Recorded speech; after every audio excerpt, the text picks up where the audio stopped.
Hello there.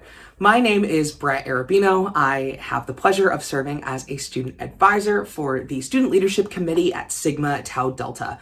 And in a few moments, you'll be hearing from some of our other student leaders who will be talking about our 2022 Common Reader, which is Dear Martin, written by Nick Stone. This week, we'll be looking at the question of the form of this book, which alternates between first-person narration, journal entries, news articles, and how that very unique form shapes the materiality of the text. Of course, we're looking forward to hearing your own thoughts about this question when you reply in the comments of this video. We hope you enjoy. I think that the form of Dear Martin, with its combination of video transcripts and news articles and journal entries, along with the first-person narration from Justice himself, I think that serves the novel in a way to highlight the dialogue and the just the words spoken between the characters in this story. And I think that is really beautiful, and that it shapes the meaning of the novel by highlighting the importance of conversations and of dialogue when it comes to these kind of issues and patterns that we see in the novel and in the world.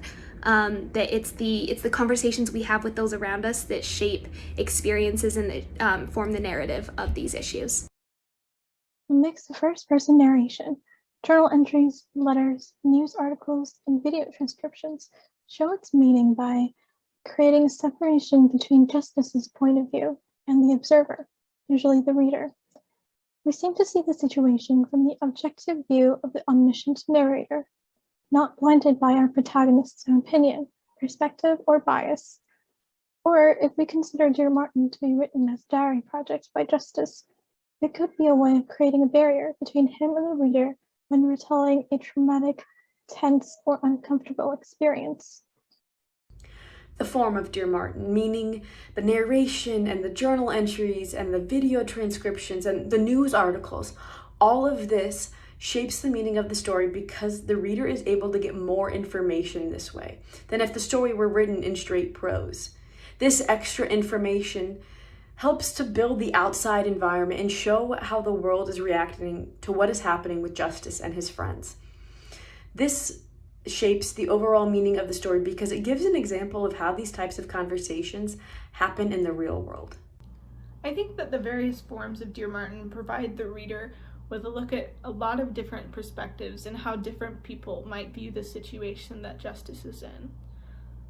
The letters that Justice writes and the first-person narratives of the story show the true story, show how a young person especially, is affected by this horrible situation, while a lot of the other media that are present in the novel, like the news articles and the video transcriptions, only show what happens and not why that happened or why people feel the way that they do. And I think the different media show a lot of things that a first-person narrative might not have alone. Dear Martin seems to ask us what it means to be yourself or what it looks like, and the form of Dear Martin kind of uniquely answers the question, as we are allowed to watch a world judge a character and a scenario alongside us. We can see Manny's death go from Justice's "I can't do this anymore" to a newspaper's "this is a tragedy" to a later newspaper's "this was a dispute over loud music in late January." We can see the damage a narrative can do and the reality of living in a world that is filled with multiple narrators. The form adds the nuance that being yourself might be nearly as impossible as Justice finds it to be Martin, as there will always be another take on a story and you are not always in control of your own narrative. So the various forms of storytelling in Dear Martin shape its meaning by creating a sort of hyper-realistic and immersive experience for the reader.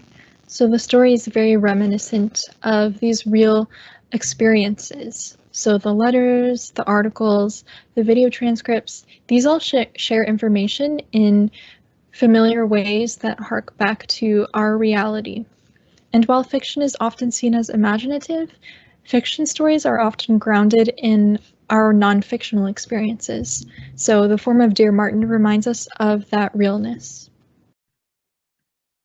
I think that the variety of forms that Nick Stone provides in this novel, including the first-person narration and journal entries, the news articles, and video transcriptions show the different perspectives of the issues that arise in this novel. For example, Stone talks a lot about how different incidents relating to police brutality are often not portrayed truthfully or are skewed through the news or other forms of media. So her choice to provide a mix of forms in her novel really showcases these different perspectives, I think.